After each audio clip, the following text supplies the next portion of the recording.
யாக்கோபையே நான் சிநேகித்தேன், ஏசாவை நான் வெறுத்தேன் என்று சொல்லுகிறார். புரியணும், நாம யார் நமக்கு புரியணும். அந்த புரியும் பொழுதுதான் உள்ள இருந்து அதை மேற்கொள்ளுகிற கர்த்தருடைய சத்தம் கேட்கும். இன்னைக்கு நீங்க விரக்தியா பேசுறதுக்கு காரணம் என்ன? நீங்க வெளியிருந்து வர்ற சத்தத்தை கேட்கறீங்க. அதனாலதான் கடந்த நாட்களில் கர்த்தர் ஒன்று கற்றுக் கொடுத்தார். யாரெல்லாம் ஜெபிக்கவில்லையோ அவர்களால் பரிசுத்தாவுடைய சத்தத்தை கேட்க முடிகிறதில்லை. யாரெல்லாம் தேவனோடு கூட உறவாடலையோ அவர்களுக்கெல்லாம் பரிசுத்தோடைய சத்தம் கேட்பதில்லை. அதற்கு மாறாக மனித சத்தமும் பிசாசின் சத்தமும் கேட்கிறது. அந்த பிசாசின் சத்தம் அவர்களை அழுத்த அழுத்த அது அவர்கள் இருதயத்தை நிரப்ப நிரப்ப இருதயத்தின் நிறைவினால் வருகிறது. வெறுப்பான வார்த்தைகளாக வருகிறது, விரக்தியான வார்த்தைகளாக வருகிறது, சபித்தலின் வார்த்தையாக வருகிறது, மரணத்தின் வார்த்தையாக வருகிறது.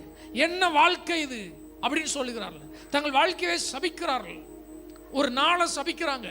என்ன நாள் இது, என்ன மாசம் இது, என்ன வருஷம் இது, என்ன பிள்ளைகள் இது, என்ன கணவன் இது, என்ன மனைவி இது, வெறுப்பா இருக்கிறது, போதும் கர்த்தாவே என்று சொல்லுகிற காரணம் அவர்கள் பிசாசுடைய சத்தத்தை கேட்டு தங்கள் இருதயத்தை நிரப்பிக் கொள்கிறார்கள்.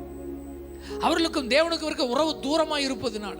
ஆனால் எந்த மனுஷன் தேவனோடு கூட நடக்கிறானோ அவன் வெளியிருந்து வருகிற சத்தத்தையும் ஆழ்மனதிலிருந்து வருகிற சத்தத்தையும் ஜெயிக்கத்தக்க அளவுக்கு பரிசுத்தனுடைய சத்தம் கேட்கிறது. மகனே, லோத்தை பார்க்காதப்பா, ஆபிரகாமை பாரப்பா, ஆபிரகாமை பாரப்பா, ஏசாவை பார்க்காதப்பா, யாக்கோவை பாரப்பா, யாக்கோவை பாரப்பா, ஏதோமியரை பார்க்காதப்பா, இஸ்ரவேலரை பாரப்பா, இஸ்ரவேலரை பாரப்பா, பெண்ணினால் அல்லப்பா, அண்ணாளை பாரப்பா, அண்ணாளை பாரப்பா. எத்தனை பேருக்கு நான் சொல்ல, அந்த சத்தம் வரும்பொழுது உள்ள ஒரு உன்னதமான பலன் கிடைக்கிறது.